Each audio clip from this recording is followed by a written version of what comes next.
বরগুনায় দুই যুবক সহ জনতার হাতে ধরা পড়ল তরুণী।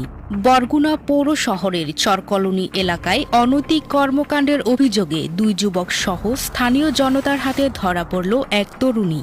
পরে ভবিষ্যতে এই ধরনের কর্মকাণ্ডে জড়িত না থাকার আশ্বাস দিলে তাদের ছেড়ে দেওয়া হয়।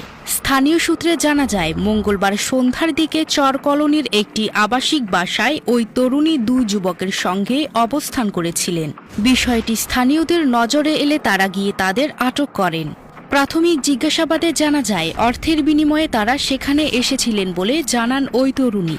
এই ঘটনায় এলাকায় কিছু সময় উত্তেজনা বিরাজ করলেও তবে সেটি স্থানীয় গণ্যমান্য ব্যক্তিদের হস্তক্ষেপে পরিস্থিতি শান্ত হয়। সংশ্লিষ্টরা ভবিষ্যতে এই ধরনের কর্মকাণ্ডে জড়িত না থাকার প্রতিশ্রুতি দিলে স্থানীয়রা সতর্ক করে তাদের ছেড়ে দেন।